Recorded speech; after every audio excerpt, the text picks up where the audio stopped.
Start with TDS chapter section 192 salary.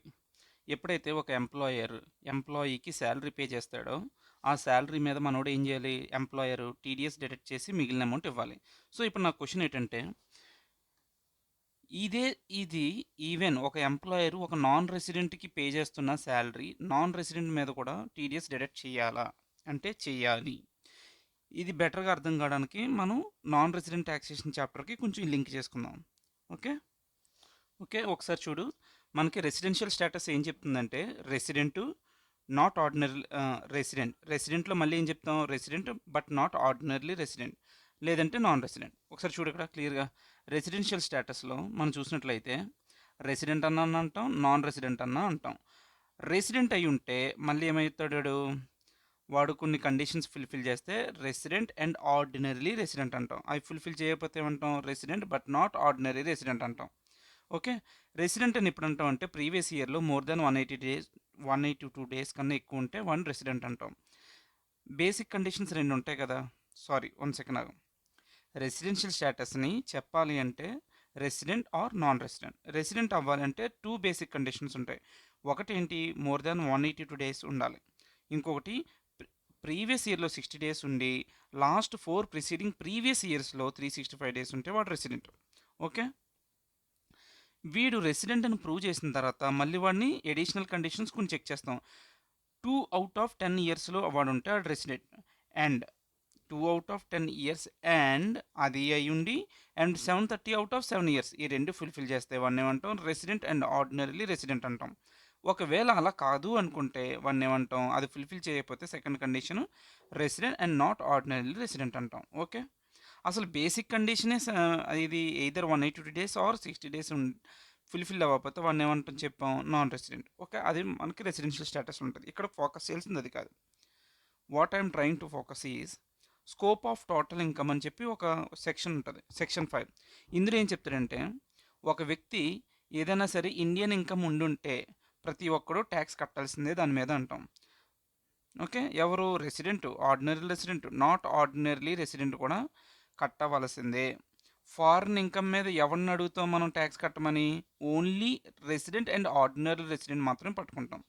అయితే Indian income అంటే ఏంటి? ఇప్పుడు క్వశ్చన్, ఏదైనా సరే ఇండియాలో రిసీవ్ చేసుకున్నా లేదంటే ఎర్న్ చేసినా దాన్ని ఏమంటాం? ఇండియన్ ఇన్కమ్ అంటాం. ఓకే, దీనికి ఒక కేసు ఉంటుంది. ఈ కేసు అనేది చాలా ఇంపార్టెంట్. ఏం చెప్తుందంటే ఈ కేసులో income on account of business control from India ఉంటే ఒకరిని మాత్రం ఎగ్జామ్ట్ చేయాలి. ఎవడాడు? Non resident. ఇంకోటి కూడా చూడు, income on account of profession setup in India, అప్పుడు కూడా ఎవడ ఎగ్జామ్టెడ్? నాన్ రెసిడెంట్ మాత్రం ఎగ్జామ్టెడ్, మిగిలిన అందరూ ట్యాక్సిబులే. ఇప్పుడు ఇన్ డీటెయిల్గా చూద్దాం. Income on account of business control from India అంటే అర్థం ఏంటంటే, ఇక్కడ చూడు, నేనేం చేశానంటే ఒక ఢిల్లీలోంచి నేనేం చేస్తున్నానంటే జర్మనీలో ఒక కంపెనీని కంట్రోల్ చేస్తున్నా. కంట్రోల్ చేయడం వల్ల నేను ఇన్కమ్ ఎర్న్ చేస్తున్నా. Income earned from business in Germany which is control from Delhi. Okay, ఢిల్లీలోంచి జర్మనీలో ఉన్న బిజినెస్ని కంట్రోల్ చేసి నేను ఇన్కమ్ ఎర్న్ చేస్తున్నా. ఇప్పుడు ఎవడు కట్టాలి tax?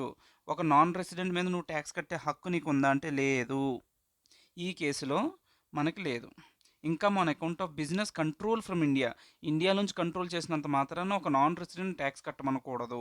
Okay, next income on account of profession setup in India. దీని అర్థం ఏంటంటే best example foreign ambassadors.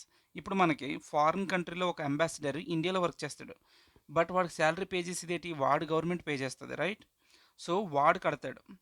So ఇదే చూడు, income from profession in Kenya which was setup in India received there. అక్కడ గవర్నమెంట్ ఇచ్చింది వాడికి, బట్ స్పెంట్ ఇన్ ఇండియా, వాడు ఇండియాలో ఖర్చు పెడుతున్నాడు. అంత మాత్రాన ఒక నాన్ రెసిడెంట్ని ఇండియాలో ట్యాక్స్ కట్టమని అనకూడదు. బట్ ఎవరిని అడగచ్చు? మిగిలిన అందరిని కూడా అడగచ్చు. అంటే ఎవరు? Resident, ordinary resident and resident but not ordinary resident, వీళ్ళని మాత్రం నువ్వు అడగచ్చు. ఓకే, సో ఇవి సమ్మరీ చేస్తూ ఇక్కడ రాసాను చూడు. Income earned or deemed to be earned in India, అందరూ ట్యాక్స్ కట్టాల్సిందే. ఒక వ్యక్తి ఇండియాలో ఎర్న్ చేశాడని మనం ప్రూవ్ చేయగలిగితే ప్రతి ఒక్కరూ ట్యాక్స్ కట్టాల్సిందే. ఇదే మనం డిస్కస్ చేయాల్సిన ఇంపార్టెంట్ పాయింట్. ఇప్పుడు ఇంకోటి ఏంటి ఇక్కడ మాట్లాడాను కదా, income earned received outside India. Earn చేసావు, అలాగే రిసీవ్డ్ ఇండియాలో కాదు, అవుట్ సైడ్ ఇండియాలో ఎర్న్ చేసావు. But business or profession, business ఎక్కడుంది? Or profession controlled. బిజినెస్ అయితే ఏంది? Controlled in India. Business control from India, profession అయితే set up in India. Foreign ambassador ఇండియాలో సెటప్ అయ్యారు కాబట్టి వీళ్ళకి ఏం చెప్పాం? అందరూ కడతాడు ఎక్సెప్ట్ నాన్ రెసిడెంట్. ఇక్కడ చూసారు నాన్ రెసిడెంట్ కట్టట్లేదు, అదనమాట పాయింట్. ఇక్కడ నాన్ రెసిడెంట్ కట్టట్లేదు. ఎవరు కడుతున్నాడు మరి? వీళ్ళిద్దరు కడుతున్నారు. ఎవరు? Resident and ordinary resident, resident not ordinary resident కడుతున్నారు. ఓకే, అదనమాట. Income earned, received and controlled out side India. Completely earn చేసింది, కంట్రోల్ చేసింది మొత్తం అంతా అవుట్ సైడ్ ఇండియా. అప్పుడు అయినా సరే ఒకటి పక్కన ఎవడో resident and ordinary resident. Okay, so దీన్ని బట్టి నేను ఏం చెప్తున్నానంటే any employee, okay one second, ఒక ఎంప్లాయీ చేత రిసీవ్ చేసు సారీ ఎంప్లాయర్కి ఎం సో ఒక ఎంప్లాయీకి పే చేస్తే వాడు రెసిడెంట్ అయినా నాన్ రెసిడెంట్ అయినా సరే ట్యాక్స్ పే చేయాలి. టీడీఎస్ కింద ట్యాక్స్ డిడక్ట్ చేయాలి. ఓకే, దాన్ని ఇప్పుడు ఇన్డెప్త్గా చూద్దాం. సరే ఇప్పుడు చూద్దాము ఒకసారి.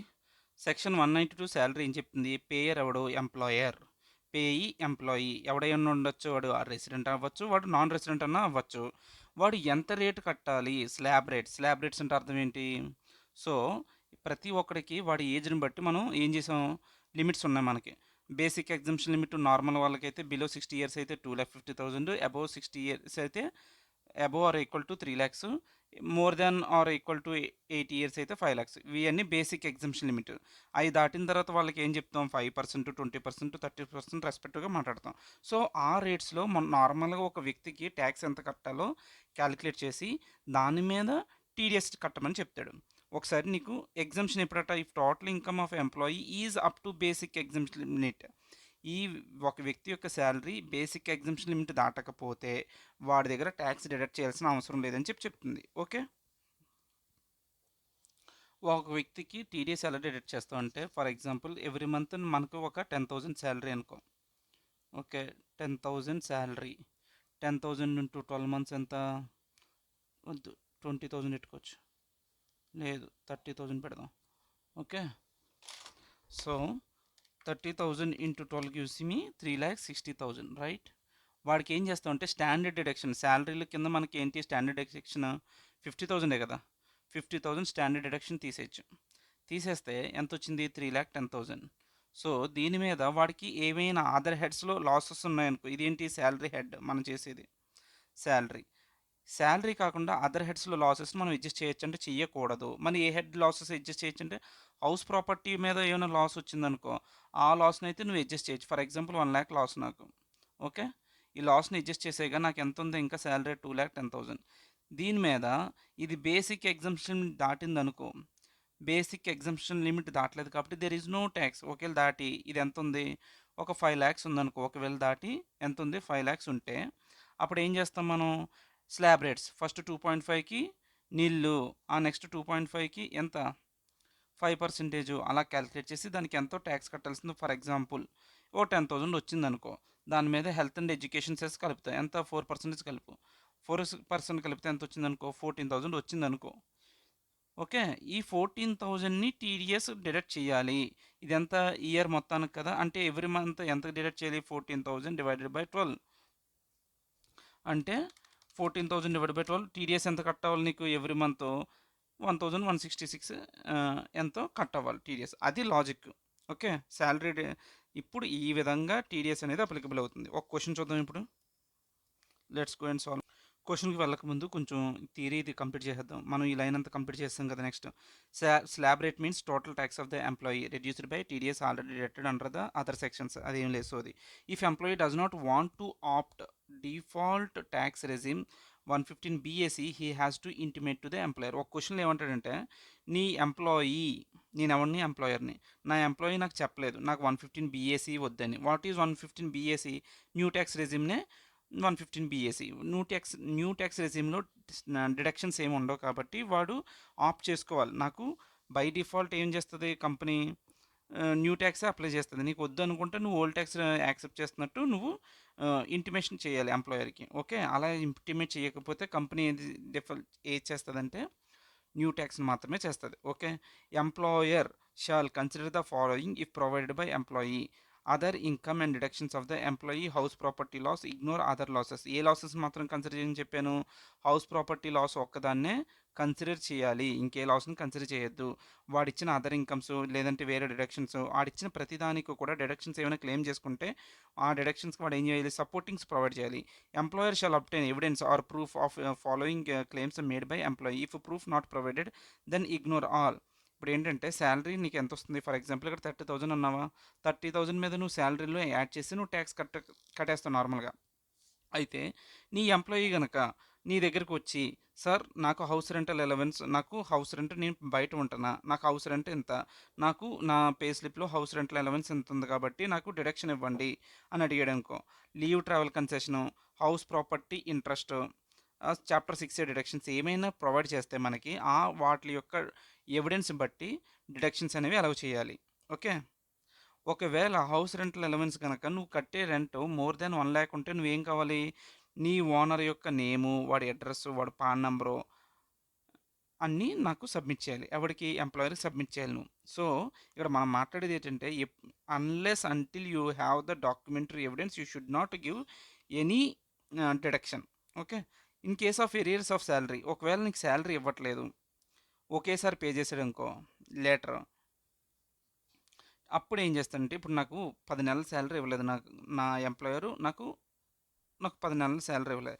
ఎప్పుడైతే నీకు ఇస్తాడో అప్పుడు ఒకేసారి నువ్వేం చేయాలంటే 89 కింద రిలీఫ్ క్యాలిక్యులేట్ చేసేసి అప్పుడు టీడీఎస్ అనేది క్యాలిక్యులేట్ చేయాలి. ఒకవేళ నేనేంటి ఇక్కడ క్వశ్చన్లో ఏంటంటే, ఒక రెస్టారెంట్ ఉందండి, ఆ రెస్టారెంట్లో ఎంప్లాయరు ఇది ఎంప్లాయీకి శాలరీ ఎవరు పే చేస్తున్నారంటే, కస్టమర్స్ ఎవరైతే వస్తున్నారో వాళ్ళు టిప్స్ పే చేస్తున్నారు. ఎవరికి? ఎంప్లాయీస్కి. ఇప్పుడు దీని మీద టీడీఎస్ డిడక్ట్ చేయొచ్చా? So first of all salary అన్న సెక్షన్ 192 ఎప్పుడు అట్రాక్ట్ అవుద్ది? ఒక ఎంప్లాయీకి పే చేస్తే అప్పుడు టీడీఎస్ సెక్షన్ అనేది అప్లికబుల్ అవుతుంది. ఓకే. దెన్ ఇఫ్ టిప్ అనేది ఎవడిస్తున్నాడు? కస్టమర్ అనేది ఇస్తున్నాడు కాబట్టి కస్టమర్ ఇచ్చేటప్పుడు అది శాలరీలో రాదు. సో దాని మీద నో టీడీఎస్ ఈజ్ డిడక్టెడ్. ఇప్పుడు నేను ఇదే సెక్షన్ 192లో ఒక్కొక్క పార్ట్ మీద ఒక్కొక్క క్వశ్చన్ చేద్దాం. ఎగ్జంప్షన్, ఇప్పుడు total income of employees up to basic exemption limit అన్నాడా, స్లాబ్ రేట్ అన్నాడా, ఎలా క్యాలిక్యులేట్ చేస్తారో క్వశ్చన్ చూద్దాం. దానికి అతుల్ అగర్వాల్ సార్ బుక్లోంచి క్వశ్చన్ నెంబర్ 37 క్వశ్చన్ ఉంది. Will solve that question. ఇది Atul Agarwal sir question number 37. అందులో పాయింట్ 3 మాత్రమే సెక్షన్ 192కి సంబంధించింది. ఇది ఒకటే చూద్దాం. ఓకేనా.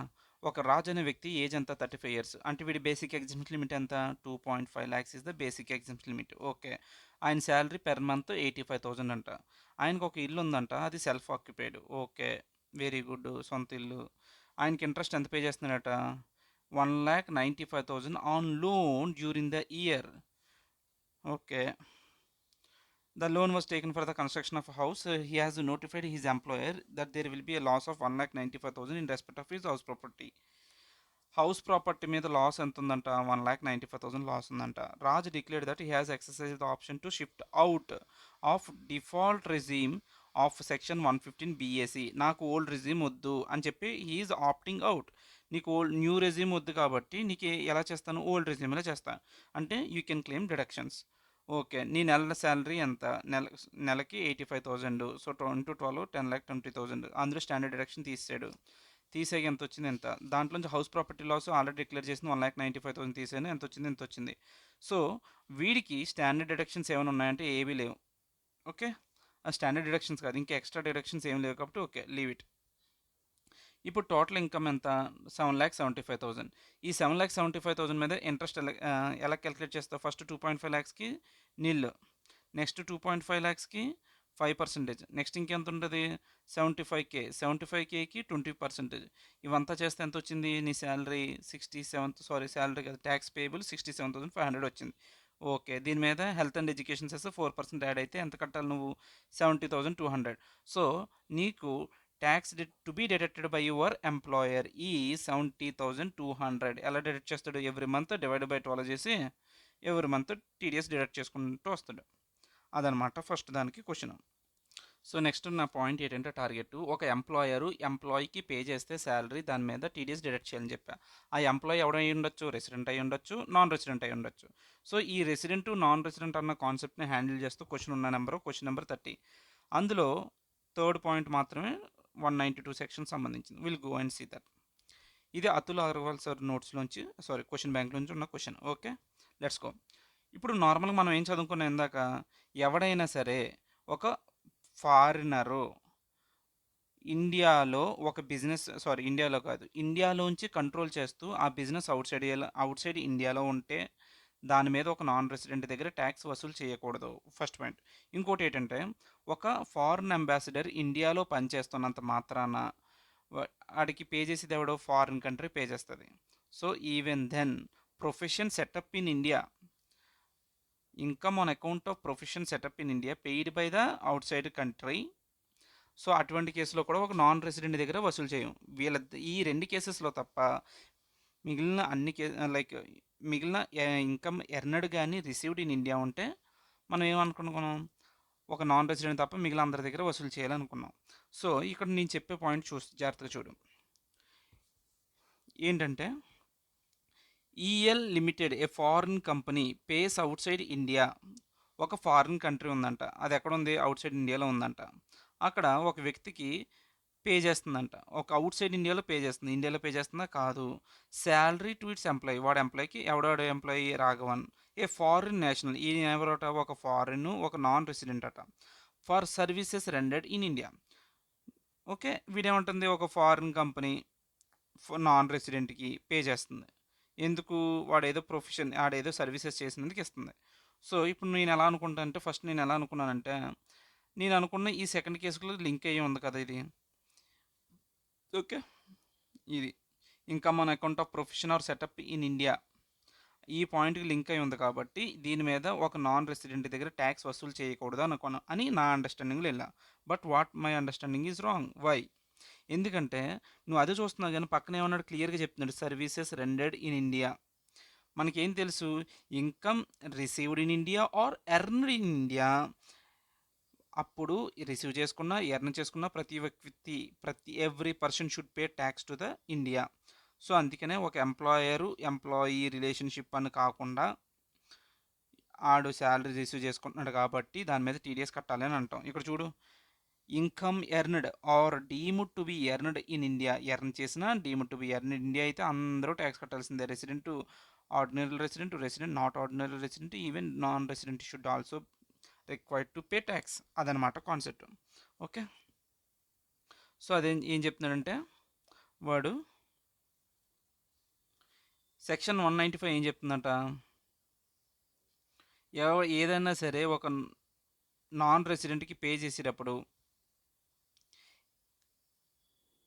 Any interest or any other some chargeable under the provisions of income tax other than income chargeable under the head salaries, వాళ్ళు టీడీఎస్ అనేది డిడక్ట్ చేయాలి. సెక్షన్ 195 చెప్తుంది, శాలరీస్ తప్ప మిగిలిన ఏదైనా సరే ఒక నాన్ రెసిడెంట్ పే చేస్తే సెక్షన్ 195 ప్రకారం నువ్వేం చేయాలి, టీడీఎస్ డిడక్ట్ చేయాలి. బట్ మనం ఇక్కడ అట్రాక్ట్ చేసేది ఏంటి, సెక్షన్ 195నా, కాదు, సెక్షన్ 192ని. సెక్షన్ 192 ఏం చెప్తుంది, ఎవడైనా సరే any person responsible for paying income under the head salaries, therefore even if the payer is a foreign company section 192 would be applicable. ఎవరైనా సరే శాలరీ పే చేస్తే వాడి మీద సెక్షన్ 192 మేము ఇంప్లై చేస్తాం. ఇక్కడ ఏంటి, టీడీఎస్ ప్రొవిజన్స్ సెక్షన్ 192 అనేది అప్లికబుల్ అట్రాక్ట్ అయ్యింది. Salary shall be deemed to accrue or arise in India if it is earned in India, salary payable for services rendered in India. ఇక్కడ ఏంటి పట్టుకోవాల్సిందని, నువ్వు సర్వీసెస్ రెండెడ్ ఇన్ ఇండియా, ఏదైతే services మీద నువ్వు ఇండియాలో సంపాదించావో, so it is earned in India. Once it is earned in India you should need to pay tax. Therefore foreign company EL limited is liable to deduct TDS under section 192 from salary to mister Raghavan. నేను సాగదీస్తున్నాను, ఏం లేదు ఇందులో.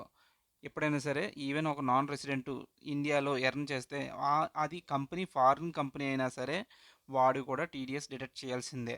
Okay, మనం ఇప్పుడు ఈ ఏరియాని చూసాం కదా! ఇప్పుడు నెక్స్ట్ ఈ ఏరియాని కూడా కవర్ చేసేసాం. నెక్స్ట్ మనం కవర్ చేసేది ఏంటంటే, ఒక వ్యక్తి ఈ పాయింట్ల మీద కవర్ చేద్దాం. క్వెషన్ నెంబర్ 30 ఏదో ఉందో చూద్దాం. ఏంటి ఆ పాయింట్? ఒక వ్యక్తి ఎవడైనా సరే, వాడు ఏ ట్యాక్స్ రెజిమ్ అప్లై చేసుకోవాలో చెప్పలేదనుకో ఎంప్లాయర్‌కి. Employer by default new tax రెజిమే ఇంప్లై చేస్తాడని చెప్పి పాయింట్. అది క్వెషన్ నెంబర్ 31లో from the book of Atul Agarwal sir. Okay. మనకేంటంటే పాయింట్ నెంబర్ 1 సెక్షన్ 192ని కవర్ చేస్తూ ఉన్నది. ఒక ఎంప్లాయర్‌కి వాడి ఎంప్లాయీకి 9,40,000 ట్యాక్స్ ఇది శాలరీ పే చేస్తున్నాడు. అయితే క్యూ అనే ఎంప్లాయీ ఆడి దగ్గరికి వచ్చి ఏం చెప్పలేదు, ఏ ట్యాక్స్ రెజిమ్ ఫాలో అవుతుందో ఏం చెప్పలేదు. ఇప్పుడు ఆ కంపెనీ యొక్క ఎంప్లాయరు ఎలా హ్యాండిల్ చేస్తాడు ఈ సిచ్యువేషన్ అన్నది క్వశ్చన్. ఏముంది, ఆడేం చెప్పలేదు కాబట్టి ఆడు ఏమన్నా చెప్పాలనుకుంటే చెప్పాలి, చెప్పి దానికి సపోర్టింగ్ డాక్యుమెంట్స్ ఇవ్వాలి. లేదు ఆడ ఏం చెప్పకపోతే బై డిఫాల్ట్ మేము ఏం చేస్తామంటే నీకు న్యూ ట్యాక్స్ రెజిమ్ని అప్లై చేస్తాం. If intimation is not made by the employee, it shall be presumed that employee continues to be in default with new tax regime. అంతే. సో అప్పుడు ఏం చేస్తాం, న్యూ ట్యాక్స్ రెజిమ్ 115 BAC ప్రకారం ఏ tax rate అయితే ఉందో దాని ప్రకారం మేము టీడీఎస్ అనేది నీకు డిడక్ట్ చేస్తాము. అంతే, అందులో ఇంకేం లేదు క్వశ్చన్. సో నెక్స్ట్ ఏంటంటే, ఎంప్లాయీ గనక ఏమన్నా డిడక్షన్స్ క్లెయిమ్ చేసుకోవాలనుకున్నాను అనుకో శాలరీలో, ఆడు సపోర్టింగ్ డాక్యుమెంట్స్ ప్రాపర్గా ఇవ్వాలి. అలా ఇవ్వకపోతే ఆ డిడక్షన్స్ అనేవి చెల్లవు. దాని మీద ఈ కాంటెక్స్ట్ మీద ఉన్న క్వశ్చన్ నెంబర్ 1. ఇక్కడ ఏమీ లేదు క్వశ్చన్లో. ఒక ఎల్ఎల్ లిమిటెడ్ అనే కంపెనీ ఉంది. ఆ కంపెనీలో ఒక ఎంప్లాయీకి ఏం చేశాడు, లీవ్ ట్రావెల్ ఫెసిలిటీ అనేది ఇచ్చాడు. అంటే ఏంటి, దాని మీద and considered exemption under section 10(5). Leave travel facility ఇచ్చాడు దాని మీద, అండ్ అగైన్ వాడికి ఎగ్జంప్షన్ కూడా ఇచ్చేసాడు. ఎందుకు, 10(5) కింద. మరి వాడు ఏం చేశాడు, without obtaining evidences of proof of actual expenditure యొక్క ప్రూఫ్స్ వాడు సబ్మిట్ చేయాలి, బట్ సబ్మిట్ చేయలేదు. వాడు అయినా సరే ఎగ్జంప్షన్ ఇచ్చేసారు. అప్పుడు అసెసింగ్ ఆఫీసర్ ఏమంటున్నాడంటే, బాబు నాకు ఆ సపోర్టింగ్ డాక్యుమెంట్స్ చూపించండి అంటే చూపించలేకపోతున్నారు. అందుకని అసెసింగ్ ఆఫీసర్ ఏమంటున్నాడు, ఇది మీరు డిఫాల్ట్ చేశారు, సో దీని మీద మీ ఒపీనియన్ ఏంటి అని అడుగుతున్నాడు. అవును కదా, నువ్వు ఏదన్నా సరే క్లెయిమ్ చేస్తే దానికి నువ్వు డాక్యుమెంటరీ ఎవిడెన్స్ చూపించాలి. అలా చూపించిన పక్షంలో assessing officer point is right. In the given case LL limited paid that leave travel concession to its employees and considered for exemption on basis of mere self declaration. అది just ఏదో self declaration చేసినంత మాత్రాన నువ్వు accept చేయకూడదు.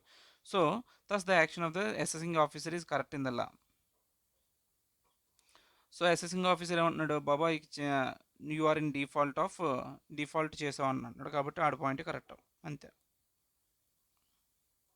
Next మనం cover చేసేది ఏంటి, ఇది in case of recruit arrears లేదా చెప్తున్నా చూడు, in case of arrears of salary TDS is deducted after considering relief. ఇన్నాళ్ళు ఒకసారి ఇవ్వలేదు, ఇప్పుడు ఒకేసారి ఇస్తున్నారు శాలరీ, అప్పుడు ఏం చేస్తావు, దాని మీద ఉన్న క్వశ్చన్ చూద్దాం. సో దాని మీద ఉన్న క్వశ్చన్ ఎంత, అతుల్ అగర్వాల్ బుక్లోంచి క్వశ్చన్ నెంబర్ 33 ఫస్ట్ పాయింట్. ఒక ఎంప్లాయీ అనేవాడు సెంట్రల్ గవర్నమెంట్ యొక్క ఎంప్లాయీ అంట. ఆయనకి ఎరియర్స్ ఆఫ్ శాలరీస్ 3 ఇయర్స్ నుంచి రావాల్సిన శాలరీ ఇప్పుడు ఒకేసారి పడ్డది. ఆయన ఏమడుగుతున్నాడు, he enquires whether he is liable for deduction of tax on from the entire amount during the current year. 3 సంవత్సరాల నుంచి ఎరియర్స్లో ఉన్న శాలరీ ఒకేసారి పడితే దాని మీద టీడీఎస్ డిడక్ట్ చేయొచ్చా అని మమ్మల్ని అడుగుతున్నాడు. నా నా పెద్దతను మన దగ్గరికి వచ్చి అడుగుతున్నాడు. సో ఇప్పుడు ఏం చెప్తాం అతనికి, బాబు నీకు టీడీఎస్ డిడక్ట్ చేయబడుతుంది, but you have the option under section 89, నువ్వు రిలీఫ్ అనేది ఎలిజిబుల్. దానికి కావలసిన పర్టికులర్స్ అన్నీ మా దగ్గరికి వచ్చి సబ్మిట్ చెయ్యి. ఎందులో, ఫామ్ నెంబర్ 10(E)లో. అలా ఇస్తే అప్పుడు నేనెవరిని, నీ ఎంప్లాయర్ని కాబట్టి అవన్నీ కన్సిడర్ చేసి నీకు 89 కింద రిలీఫ్ ఇచ్చి మిగిలిన అమౌంట్ మీద టీడీఎస్ డిడక్ట్ చేస్తాను. The person responsible for making the payment shall compute the relief and take into account the same while deducting tax at source from salary. Okay, అది ఫస్ట్ ఏం చేస్తాడంటే రిలీఫ్ ఇచ్చేసి మిగిలిన దాని మీద నీకు టీడీఎస్ అనేది డిడక్ట్ చేసేస్తాం. అంతే. నెక్స్ట్ ఈ టిప్స్ పాయింట్ మీద క్వశ్చన్ నెంబర్ 45 చూద్దాం. నార్మల్గా వెయిటర్స్కి కస్టమర్స్ ఇచ్చే దాని మీద no need to deduct TDS, ఎందుకంటే కస్టమర్స్ దగ్గర నుంచి తీసుకుంటారు కాబట్టి. ఓకే, క్వశ్చన్ నెంబర్ 45కి వెళ్ళిపోవాలి ఫాస్ట్గా. టైం వేస్ట్ ఎందుకు. ఇది క్వశ్చన్ నెంబర్ 45. ఏం చెప్తాడంటే, ఒక హోటల్స్ ఉన్నాయండి. ఆ హోటల్స్ పేరు ఏంటట, రాజ్ కేశరి హోటల్స్. వాళ్ళు ఏం చేశారు, మేనేజ్మెంట్ హోటల్స్ ప్రొవైడ్ చేస్తే టిప్స్ అనేవి గెస్ట్స్ అనేవాళ్ళు ఎవరికి ప్రొవైడ్ చేస్తున్నారు, యూపీఐ కార్డ్స్ ద్వారా పే చేస్తున్నారట. చాలా మోడ్స్ ఆఫ్ పేమెంట్స్ ఉన్నాయి, పే చేస్తున్నారు. The company disperse the same to the employees. ఏదైతే రిసీవ్ చేస్తుందో టిప్స్ వాళ్ళ ఎంప్లాయీస్కి ఇచ్చేస్తున్నారు పీరియాడిక్ ఇంటర్వెల్స్లో. Explain whether the with reason whether the company is responsible for deducting tax at source from the disbursement of the tips to its employees. ఇక్కడ ఏమవుతుంది, owners employer ఏం చేస్తున్నాడు, కలెక్ట్ చేసుకుంటున్నాడు ఎవరి దగ్గర, గెస్ట్ దగ్గర నుంచి. సో గెస్ట్ దగ్గర నుంచి ఎంప్లాయర్ కలెక్ట్ చేసుకొని దాన్ని ఎంప్లాయీకి ఇస్తున్నాడు. ఓకే, ఇప్పుడు ఇండైరెక్ట్గా ఎవడు ఇస్తున్నట్టు, వీటికి గెస్ట్స్ అనే వాళ్ళు ఇస్తున్నారు. ఎలా ఇస్తున్నారు, credit cards, UPI, net banking ద్వారా బిల్స్ పే చేసినప్పుడు టిప్స్ అనేది ఇస్తున్నారు. అది ఇన్ టర్మ్ ఎంప్లాయర్కి ఇస్తున్నాడు. ఇప్పుడు దీని మీద టీడీఎస్ లెవీ అయితే లెవీ అవుతుందా, అయితే వీడు ఎంత డిడక్ట్ చేయాలన్నది పాయింట్ కూడా. ఇక్కడ ఏంటంటే ఎప్పుడు కూడా టీడీఎస్ ఎంప్లాయ్ అవ్వాలంటే అక్కడ ఏముండాలి, ఎంప్లాయీ రిలేషన్షిప్ ఉండాలి. ఓకే, ఇక్కడ ఎంప్లాయీ రిలేషన్షిప్ లేదు కాబట్టి అసలు సెక్షన్ 192 అప్లికబుల్ కాదు. ఫస్ట్ ఆఫ్ ఆల్ ఇక్కడ ఏముంది, ఇక్కడ పే చేసిన వాళ్ళు ఎవరు, was not the employer but at all but A third person, namely the guest. వాళ్ళకి ఇచ్చింది ఎవరు, థర్డ్ పర్సన్ ఇచ్చారు. సో అందుకనే ఇక్కడ కస్టమర్ రిలేషన్షిప్ లేదు కాబట్టి నో ఎంప్లాయీ రిలేషన్షిప్ కాబట్టి ఇక్కడ సెక్షన్ 192 అనేది అప్లికబుల్ కాదు, not get attracted. thus the company is not responsible for deducting tax at source from the disbursement of the tips to its employees. అందువలన company is not responsible for deducting TDS. Okay, with this section 192 is completed. Almost all questions చూసాను. Atul Agarwal sir అన్ని క్వశ్చన్స్లోంచి ఏమైనా miss అయితే చూడాలి. ఎవరిని please let me know. Thank you.